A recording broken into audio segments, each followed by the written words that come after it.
We're going to follow the Larry Solem and Max model from yesterday. Jem is going to present the paper, but I just want to say a few quick things about the project before he does that. This idea of interconstitutionalism is really his idea, and so he gets credit for it.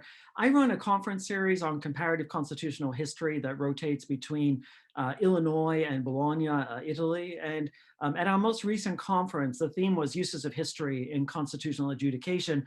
Jem presented a paper there that will soon be published as a chapter in a book that I'm editing on comparative uses of history in adjudication. His chapter, which he worked on as a doctoral student at Harvard, is a systematic, very close look at the Supreme Court's uses of the Articles of Confederation in interpreting the US Constitution. It's the most comprehensive account of that practice that exists. He identifies and analyzes all of the cases. And I thought this was a really fascinating chapter. And while I was working on it in my capacity as volume editor, we talked about this general idea of using earlier constitutions, and we decided to team up to do a joint project that looks more generally, bringing in practices at the state level and globally, where in both cases you have many examples of multiple constitutions in a single setting. And as we developed databases of constitutions and cases, we quickly came across practices that we thought had some interesting intersections with originalism. And so that is a piece of the focus of the overall project. We are at an early stage of the project. I was a little alarmed when I saw that other papers being presented are much further along. Richard Fallon, I guess, would tell us this shows there's no shared understanding of the term work in progress. But I think we have enough to talk about. You have a slice of the project that deals largely, though not exclusively, with state court practices, and largely, again, not exclusively, with state courts that style themselves as originalists. So originalism at the state level, or that are doing things that we thought present some puzzles and questions for originalism as understood with the federal constitution, which seems to be most of what you guys will talk about. Again, these are not the only issues we are interested in, so we're happy to talk about other things and other aspects of the larger project. So with that, I'll hand it over to Jem.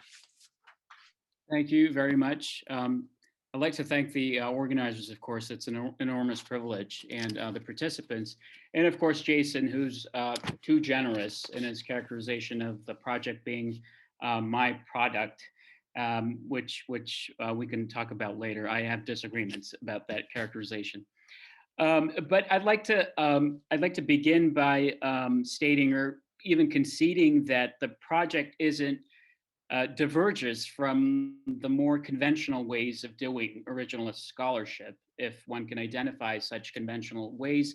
But I think one can, and by that I refer to the legal archaeological method, so to speak, of selecting a specific constitutional doctrine or a part of the text, and then doing the impressive work of collecting legal/historical sources to correct or to perfect existing constitutional doctrine. So we don't do that in this paper. We don't engage in a theoretical discussion about the descriptive accuracy or the normative desirability of originalism as a broader interpretive method either. In fact, in footnote 2, we perhaps quite quickly dismiss the notion that we're part of that discussion at all, and maybe that's too generous and a luxury that we can't afford, especially after we get to the implications part, which isn't in the version that we circulated. But what do we do then? And I think at an abstract level, it can be defined as concept formation through thick description, the concept here being interconstitutional interpretation, and the thick description part being the many cases that we discuss in the paper, mostly state court cases, but also some federal cases and some foreign cases as well. And the concept we define as the use of a polity's past constitution or constitutions to make sense of that same polity's in force or current constitution.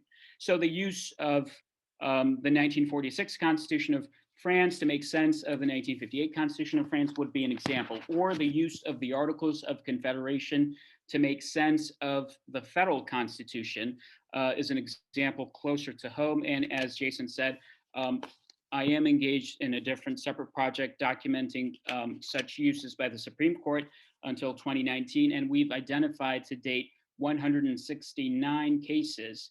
And within that set of cases, 199 opinions that reference the Articles of Confederation to make sense of the federal Constitution.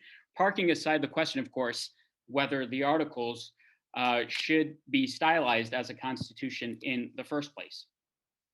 So after going through that and before proceeding with a more sort of in-depth discussion of the sub rules that we identify as emanating from interconstitutional interpretation, we sort of caveat the paper by saying that this practice is by no means confined to the judiciary, meaning members of political branches routinely make use of this concept. And we reference, I think, briefly Lincoln, and then in a speech that was given at President Biden's inauguration. And then with that caveat, we move to three rules that we have identified courts employing when they resort to this practice. And those are stare maiorum institutus, stare maiorum decisis, and finally, what we argue is derivative of these first two rules, cavere maiorum legis. So stare maiorum institutus, literally to stand in the institutions of our forebearers, basically asserts that if a current constitution has a holdover provision from a previous constitution, then adherence to original public meaning as of the time that provision first appeared in a constitution is warranted. So in other words, original public meaning applies.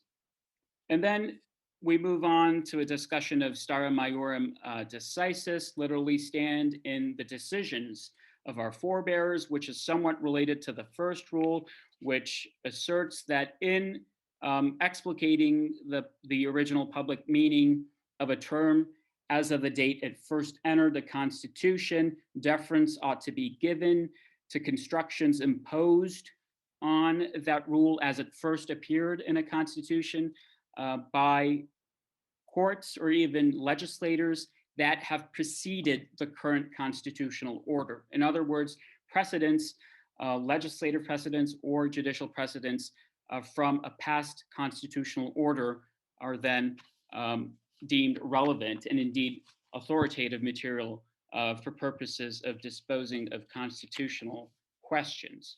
And finally, the cavere maiorum legis prong of these sub-rules is, as I said, derivative of the first two, in that the logical conclusion of the first two rules is that, we argue, they impose an affirmative duty on framers of new constitutions that there is a rebuttable, but still a presumption of constitutional continuity, which may be a good normatively desirable thing, but which may present some complications as well.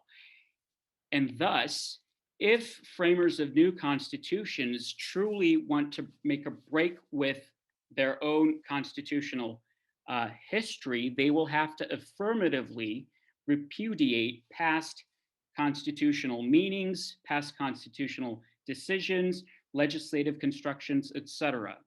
And of course, the question is, how is then that affirmative repudiation evinced or shown? And courts have been admittedly ambiguous about that and have referenced usually minutes from convention debates, which are in and of themselves shaky references, I assume, to many.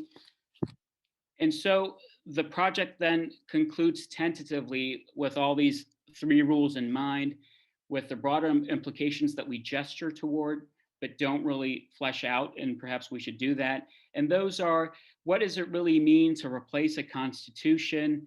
What are the limits on constituent power given these rules in place, especially the third rule that we identify and sometimes refer to as the vigilant lawmaker or constitution maker rule?